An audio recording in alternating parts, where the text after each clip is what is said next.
Hi everyone, welcome to the course on C++ Standard Template Library, and I'm really glad to welcome you all to this new course. And in this introductory video, I'm going to talk about few things: what is STL, why you should take up this course, and how we are going to cover this course. Okay, so let's discuss the first question: what is STL? Okay, so as you already know, STL stands for C++ Standard Template Library, and it provides you with set of classes and functions, which means you have access to some inbuilt classes that are actually used to implement various data structures, and you have certain functions such as a sorting function, such as a searching function. We will learn about those.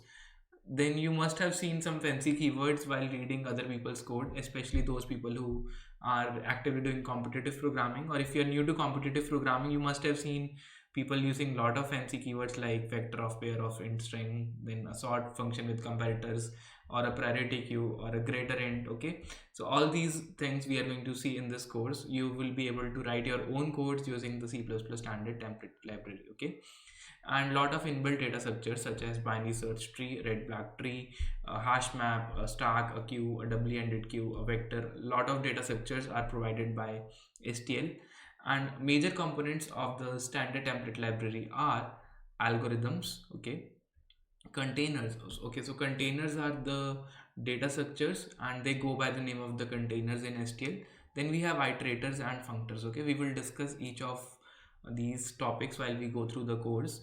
And why do you need containers and algorithms? Because if you want to solve any problem, for example, you want to go from Delhi to Mumbai, and there are a lot of cities in between them. Okay, and you want to devise an algorithm that finds the shortest path to from Delhi to Mumbai. So you need two things. You need to store the data. Okay, how which city is connected to which city, and what route would be the best route. Okay, so you need to store the data, and to store the data we have different type of containers, and depending upon what kind of data we need to store, what type of algorithm we need to build, we will choose one container.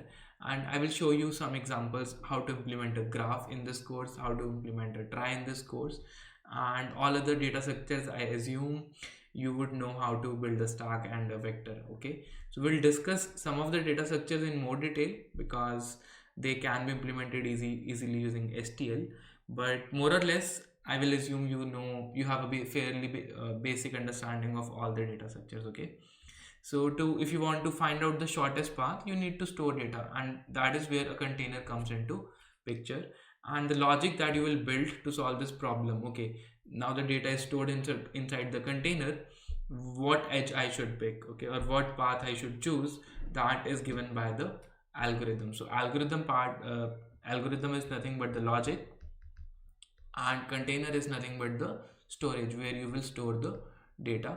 Iterators and functors we will see while we go through this course, and they're generally used if you want to iterate over different buckets that are inside the container. Okay, so if you want to iterate over an array, you will need an iterator. If you want to iterate over a vector, you will need an iterator. Okay, so that we will see. And functor is nothing, it's a functional object, and this part I have covered in the priority queue section. Okay, so we will discuss functors in the priority queue section only. Okay, and why you should learn STL? Because one thing is it's very easy to use. Okay, then if it is easy to use, you should use it, and saves implementation time. In many online rounds, I myself have given interviews at companies like Amazon, and believe me, there was a coding question and I could solve it in just 3 minutes using STL. Okay, if I had written the algorithm from my own, it was based upon binary search, I would have easily spent 10 to 15 minutes. But using STL, I just did this question in 3 minutes, and there was just two or three lines of code. Okay, so you can save a lot of implementation time.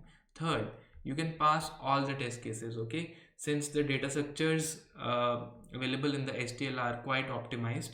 Okay, and also the algorithm. For example, if you want to do sorting, okay, your merge sort or quick sort will take n log n time, but the STL sorting algorithm is written in such a manner that it is optimized for different values of n. For example, if I give you one example, let's say for n less than 10, it is possible that bubble sort is doing better.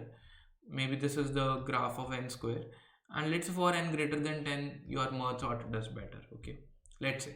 Okay, then your STL will pick an algorithm that if this is the array, this is the array size, I want to sort this array, okay, I will go with this particular kind of sorting technique. Okay, so it's a combination of different techniques. It's a very optimized implementation of a sorting function, so you can actually save time there as well. Okay, and if you start writing your own merge sort algorithm, it is going to take a lot of time. Okay, so that these are the few reasons that why you should learn STL. And course structure. Okay, and one major reason is reusability of the code. Okay, because people in software industry are focused upon that we should not reinvent the same thing again and again. If 100 people want to solve a sorting problem, not everyone is going to write the sorting algorithm again and again. So just reuse the code that is given to you or that is already built by some other people, so that you can add on something to that. Okay, you can save a lot of your time while rewrite by avoiding rewriting the same stuff. Okay, so course structure, how we are going to follow this course. So this course is divided into multiple sections. In each section you will have videos and a quiz, so you have to watch those videos. And the first section is about algorithms. Then the next few sections are about containers. So containers like stack, queue, linked list, all those we have discussed. And in each section I give you an introduction to container. Okay, how does that container work, what are the associated methods with that particular container. Then we see some examples, some code examples. Okay, this is how you use this container in your code, and this is how you make a container for this type of a class. Okay, this is how you build a comparator function. All those things are covered in examples. Then end of the course you will have sample problems. Okay, you can have sample problems inside videos. You can have a quiz, and then problems are given at the end. Okay, so there is a section on problem solving that is towards the end of the course. Once you have learned all the containers, you can solve those problems. Okay, we are going to maintain a GitHub repository for the course that goes on the following link. This is the link for the GitHub repository.